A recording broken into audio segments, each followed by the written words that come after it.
கன்னி ராசிக்காரர்களுக்கு 2025 டிசம்பர் மாதம் எத்தகைய ஒரு மாதமாக, பலாபலன்கள் நிறைந்த ஒரு மாதமாக இருக்க போகிறதுங்கிறது சயின்டிபிக் வேதிக் அஸ்ட்ராலஜி முறையில அறிவியல் சார்ந்த ஜோதிட கருத்து. எந்த விதத்திலும் மூட நம்பிக்கைகள், பரிகாரங்கள் மிகைப்படுத்தாமல் உள்ளது உள்ளவாறு பார்க்க போறோம். கன்னி ராசிக்காரர்களுக்கு வந்து 7ஆம் இடத்துல சனி, குரு 10ஆம் இடத்துல, ராகு 6ஆம் இடத்துல, கேது வந்து 12ஆம் இடத்துல இருந்தார். இப்போ டிசம்பர் மாதம் பிறக்கும் பொழுது பார்த்தீங்கன்னா, குரு அதிவக்ரமாக 11ஆம் இடத்துல முதல் 2 வாரம் 11ஆம் இடத்துல அதிவக்ரமாக இருந்து சூரியன், செவ்வாய், சுக்கிரன் 3ஆம் இடத்துல பார்க்கிறார்.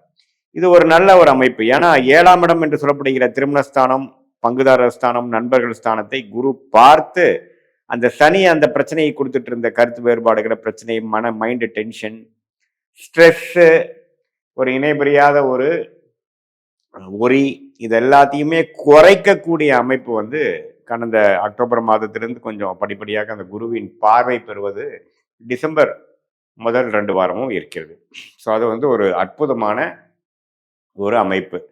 ஸோ அதனால பார்த்தீங்கன்னா, உங்களுக்கு வந்து இந்த நேரத்தில் கொஞ்சம் இல்லறத்தில் வந்து சில கருத்து வேறுபாடுகள்னால இருக்கக்கூடிய ஹஸ்பண்ட் ஒய்ஃபாக இருக்கட்டும், மாமனார் மருமகனாக இருக்கட்டும், மாமியார் மருமகளாக இருக்கட்டும், இவங்களுக்குள்ளெல்லாம் கொஞ்சம் பேட்சப் பண்ணிக்கக்கூடிய, கொஞ்சம் பரஸ்பர அன்பும் அக்கறையும் கொஞ்சம் கிடைக்கக்கூடிய ஒரு அமைப்பு கொஞ்சம் இருக்கு.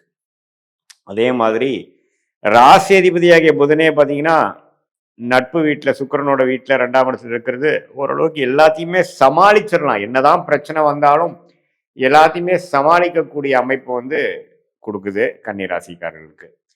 அப்புறம் பாருங்க, 3rd and 4th வீக் வந்து குரு வந்து 10ஆம் இடத்துக்கு போய் தொழில் மேன்மை, என்ன வேலை செய்யறீங்களோ, என்ன தொழில் பண்றீங்களோ அதுல எகெயின் பேக் டு ஃபோக்கஸ். இது வந்து ஒரு லாபங்கள் எடுக்கக்கூடிய முதல் 2 வீக்ஸ் வந்து ஒரு லாபங்கள் எடுத்து சில பிரச்சனைகள் சார்ட் அவுட் பண்ணிக்கக்கூடிய அமைப்புக்கு அப்புறம் அது அப்படியே கண்டினியூ மெயின்டெனன்ஸ் மோட்ல கண்டினியூ பண்ணக்கூடிய அமைப்புகள் இருக்கு.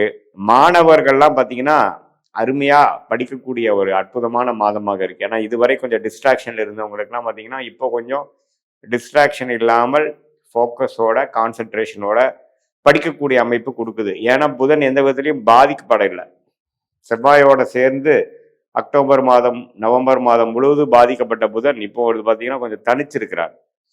ஸோ அதை வந்து நீங்கள் பயன்படுத்திக்கலாம். எக்ஸாம் ப்ரிப்பேர் பண்ணுறவங்க, ஹையர் ஸ்டடீஸ் ப்ரிப்பேர் பண்ணுறவங்க, கவர்மெண்ட் எக்ஸாம்ஸ் ப்ரிப்பேர் பண்ணுறவங்க, காம்படிட்டிவ் எக்ஸாம்ஸ் ப்ரிப்பேர் பண்ணுறவங்க, இவங்க எல்லாமே பார்த்தீங்கன்னா நல்லாவே இந்த டைமை வந்து யூஸ் பண்ணி நீங்கள் நாளுக்கு நல்லாவே ஓரளவுக்கு படித்து நீங்கள் எளிதில் வந்து உங்களுடைய எக்ஸாம்ஸ், உங்களுடைய தேர்வுகளை வந்து வெற்றி பெற முடியும் என்று நான் சொல்ல விரும்புகிறேன். அதே சமயத்தில் இந்த கன்னி ராசிக்காரர்களுக்கு பாருங்க, சனி வந்து 7ஆம் இடத்துல இருந்து ராசியை பார்த்து கடந்த 6 மாதமாகவே ஒரு ஸ்ட்ரெஸ்ஸும் ஒரு ப்ரெஷரும் கொடுத்துட்டு இருந்தது வந்து கொஞ்சம் சற்று தனியும்.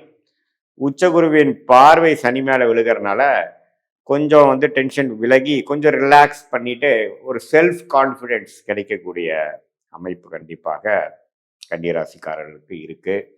அதே சமயத்தில் ராகு 6ஆம் இடத்தில், 12ஆம் இடத்தில் கேது இருக்கிறது பெரிய ஒரு தொந்தரவு இல்லை. ஸோ இது ஒரு அற்புதமான ஒரு அமைப்பு. பட் 3rd and 4th வீக்ல பாருங்க, குரு வந்து 6ஆம் இடத்தில் இருக்கக்கூடிய ராகுவை பார்க்கும் பொழுது கடன், நோய், எதிரி, வம்பு பிரச்சனைகள்லாம் கொஞ்சம் குறையும்.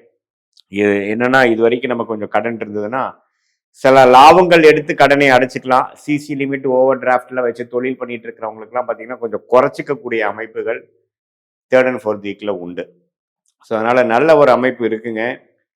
பொதுவாக சொல்லப்போனால் லக்னாதிபதி, அதாவது ராசி அதிபதி வந்து நம்ம நல்லா இருக்கிறனாலையும், செவ்வாய், சுக்கிரன், சூரியன், குருவின் பார்வை பெறுவதனாலையும் ரியல் எஸ்டேட் துறையில் இருக்கிறவங்க, மெடிக்கல் துறையில் இருக்கிறவங்க, எலக்ட்ரிக்கல் துறையில் இருக்கிறவங்க, மீடியா துறையில் இருக்கிறவங்க, ஐடி துறையில் இருக்கிறவங்களுக்குலாம் நல்ல மேன்மை, ப்ரொமோஷன், அது மாதிரி விஷயங்கள்லாம் கிடைக்கக்கூடிய அமைப்பு கண்டிப்பாக உண்டு.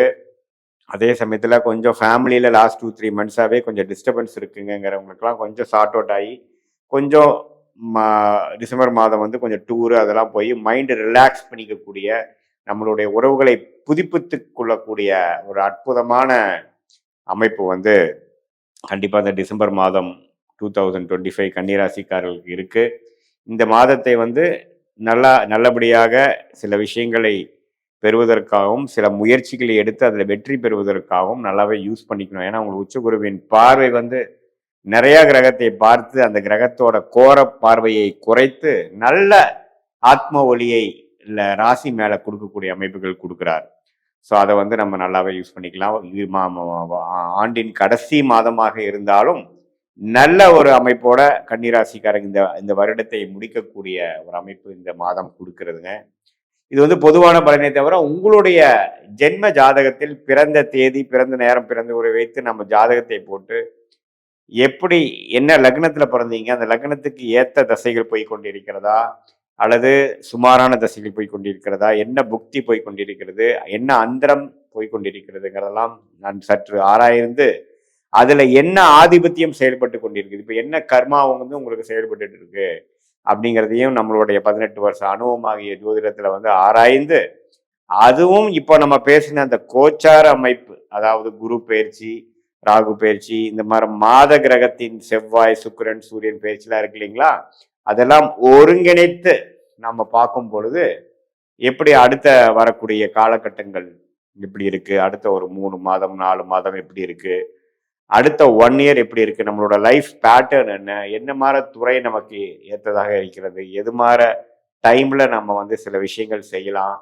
எது மாதிரி டைம்ல வந்து நம்ம ரிஸ்க் எடுக்காம இருக்கணும், எப்போ வந்து வெளிநாடு செல்லக்கூடிய வாய்ப்புகள், எப்போ வந்து வேலை மாறக்கூடிய வாய்ப்புகள், எப்போ வந்து தொழில் அபிவிருத்தி செய்யக்கூடிய வாய்ப்புகள், எப்போ வந்து கடனை அடைக்க முடியக்கூடிய ஒரு வாய்ப்புகள், இதெல்லாம் வந்து எப்படி வருது, திருமண தடைகள் கொடுத்து கொண்டு இருந்தவங்களுக்கு திருமண விஷயங்கள் எப்போ வரும், புத்திர பேரும் உச்சகுருவின் பார்வை 5ஆம் இடத்துல விழுகும் பொழுது நிறைய பேர்த்துக்கு பார்த்தீங்கன்னா குழந்தைகள் இதுவரை பெறாமல் நம்ம 2-3 வருஷமா காத்துட்டு இருந்தவங்களுக்கு குழந்தை பேரு கிடைக்கக்கூடிய ஒரு அற்புதமான ஒரு அமைப்பு. அது இல்லாம நம்ம ஜாதகத்தில் எப்படி இருக்குங்கிறது எல்லாமே நாம சரியா பார்த்து துல்லியமான சயின்டிபிக் வேதிக் அஸ்ட்ராலஜி முறையில நம்ம வந்து அனாலிசிஸ் பண்ணும் பொழுது நம்மளுக்கு எப்போ நம்ம இது மாதிரி வாழ்க்கை திட்டங்கள் நம்ம செய்யலாம், எப்போ செய்யக்கூடாதுங்கிறதெல்லாம் நல்லபடியாக முடிவு செய்து திட்டமிட்டு வீணான